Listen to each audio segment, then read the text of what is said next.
সুন্দরবনের নাম সুন্দরবন কেন হলো? সুন্দরবনের নাম সুন্দরবন হওয়ার পিছনে প্রধান কারণ হলো সুন্দরী গাছ। এবার আপনাদের তো মনে হতেই পারে যে সুন্দরী গাছের তো কোনো বৈশিষ্ট্য নেই বা বিশেষত্ব নেই, তাহলে সুন্দরী গাছের নাম সুন্দরী গাছ কেন হলো? ১৬০০ খ্রিস্টাব্দ থেকে ১৭০০ খ্রিস্টাব্দের মাঝামাঝি সময়ে যখন মানুষ, বন্যপ্রাণী বা উদ্ভিদকুল একসঙ্গে বসবাস করতো, ঠিক সেই সময়ে পর্তুগিজরা ইন্ডিয়ায় এসে পৌঁছায়। তারা এসে দেখতে পায় যে ইন্ডিয়াতে মানুষ বা বন্যপ্রাণী বা উদ্ভিদকুল সবাই একসঙ্গে বসবাস করছে। এইবারে এই ম্যানগ্রোভের ভিতরে অন্য অন্য গাছের তুলনায় সুন্দরী গাছ ছিল বেশি। এই সুন্দরী গাছের থেকে ফলে তাদের মনে একটাই কথা জন্মায়, সান্দেরিয়া। সান্দেরিয়ার বাংলা অর্থ করলে বোঝায় সুন্দরিয়া।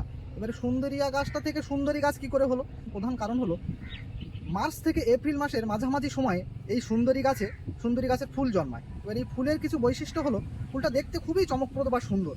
যেমন ফুলের বাইরের দিকটা হলো গোল্ডেন কালার, আর ফুলের ভিতরের দিকটা হলো হালকা নীলাভ আকৃতি।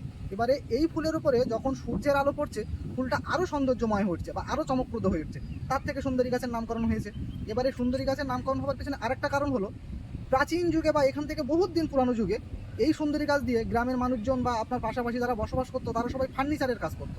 এই সুন্দরী গাছের কাঠটা অত্যন্ত মজবুত এবং টেকসই ছিল, এবং এই সুন্দরী গাছের কাঠ যখন চেরাই হতো কলে, তখন দেখা যেত যে এর ভিতরে সিঁদুরের মতো লাল বর্ণের রং এই কাঠটার উপরে, বা হালকা লাল রঙের দাগ থাকতো এই কাঠের উপরে। এবার এই সব কিছু কিছু কারণের জন্য সুন্দরী গাছের নাম থেকে সুন্দরবনের জন্ম হয়েছে।